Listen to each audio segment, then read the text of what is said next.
Everybody say imagine. Imagine is a very, very powerful word. According to Albert Einstein, discoveries are 99% imagination and 1% success. Okay, imagine is a non-offensive word. Hindi mo kagad nire-recruit yung tao, pinapa-imagine mo lang. Guys, for the next few seconds, imagine yung buhay mo 5 years ago. For the next few seconds, imagine yung sasakyan mo kung meron ka a few years ago. For the next few seconds, imagine your goals, imagine your dreams. Sumali ka sa InGlobal, imagine your goals. Imagine the things that it can bring to your life. Imagine the life that you can have. Imagine the life that your kids are gonna have. Imagine the life that you and your partner will be having if you have this power. 5 years from now, imagine your life. Nasaan ka na kaya? 5 years from now, gaano kalaki grupo mo, Luzon, Visayas, Mindanao? 5 years from now, nakarating na ba sa Nigeria grupo mo? 5 years from now, nakarating na ba ng UAE, ng Hawaii, ng Thailand, ng Vietnam, ng Asia ang grupo mo? Imagine is so powerful. If you will imagine daily, it will make your focus better. If you will imagine daily, it will make your vision clear. Mas maliwanag mong makikita yung mga pangarap mo. If you will imagine every day, your passion in this business will be so much more as compared today. So all you need to do at times is to imagine regularly. You visualize, you imagine things. Wala namang masama kung mag-i-imagine ka. Tama po ba? Can't you remember when you were still young? Ang sarap mag-imagine. Meron kang matchbox, 4, iba-iba kulay. Sabi mo, paglaki ko, 4 din na magiging sasakyan ko. Nangyayari po ba yun? Di ba? Paglaki mo, ay, mahirap lang pala kami, tricycle driver lang ako. And then you stop imagining things. That's the sad thing with us.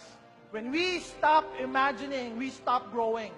Now, if you're gonna imagine every day, if you're gonna imagine every week, you imagine your dreams, you imagine your families, you imagine your goals, you imagine everything that you want to be in your life, you can fastly and steadily achieve an income that will buy into your dreams. And I'd like to finish this with a story. There was this young boy.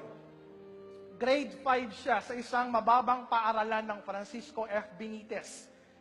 School sa Makati. Grade 5 tong batang to. And as a boy, merong tinatawag na Boy Scout. Pamilyar po ba kayo sa Boy Scout? Etong grade 5 na batang to, naging Boy Scout. Sabi niya, gusto ko one day maging scout leader ako. Sad to say, dun sa school nila, ang mga nagiging scout leader lang, grade 6. Sa grade 5 lang.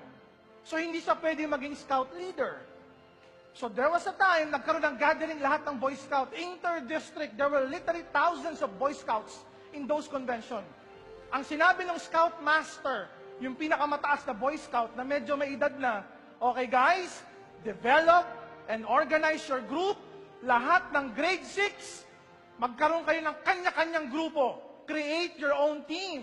Create your own group. And this young boy, na grade 5 lang, sabi niya, how I wish, how I imagine na kahit grade 5 lang ako, may grupo ako. Kahit grade 5 lang ako, maging scout leader ako. Now, this is a true story. Yung mga grade 6 na grupo-grupo na. Yung isang grade 6, sabi niya, tayo, tawag sa grupo natin, Tiger Team. Tayo, tawag sa grupo natin, Lion Team. Tayo, tawag sa grupo natin, Dragon Team.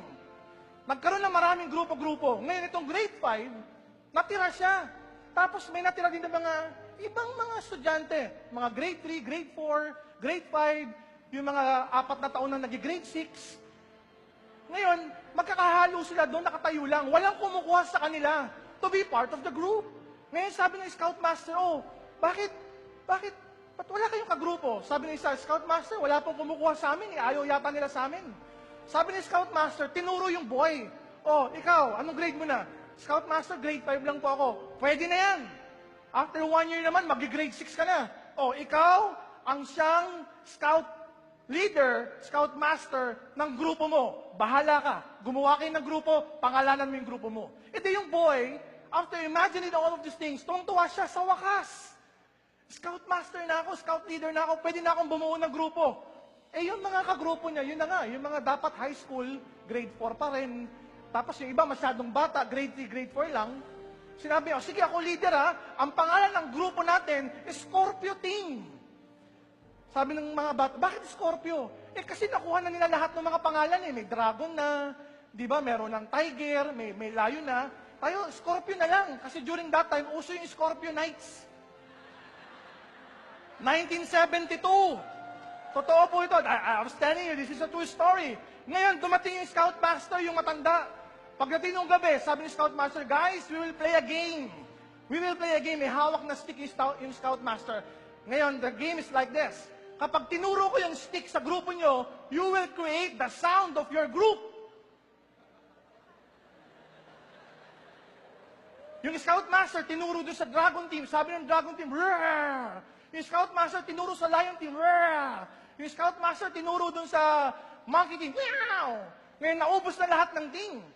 Ngayon, pagturo ng Scoutmaster doon sa grupo ng Scorpio Team, pinagpapawisan na sila.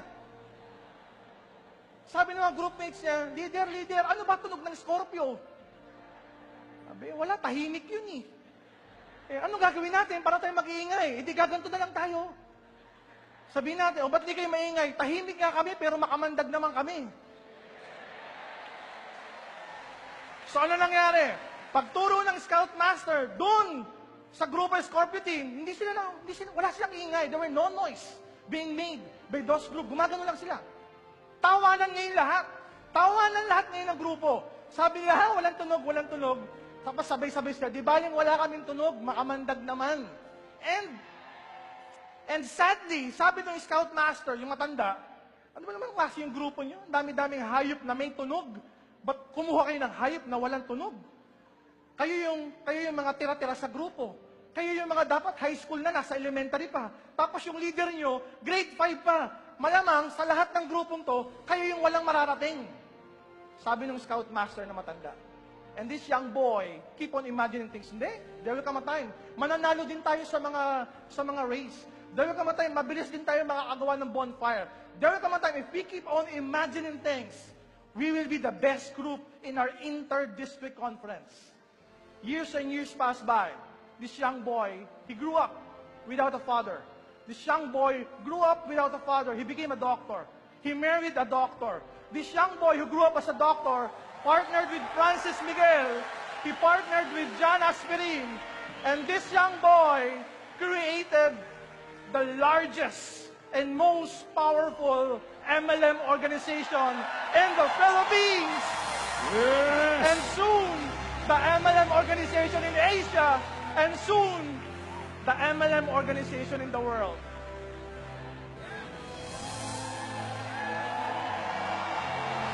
Isang milyon! 2 milyon! 3 milyon! Milyong palakpak! Ladies and gentlemen, what I'm asking you to do is to imagine. What I'm asking you to do is to imagine. Because deep within me, there's always this young Boy Scout who keeps on imagining things every day. Someday, we're gonna start in Nigeria. Someday, we're gonna start in Indonesia. Someday, we're gonna start in Malaysia. Someday, we're gonna conquer the whole world.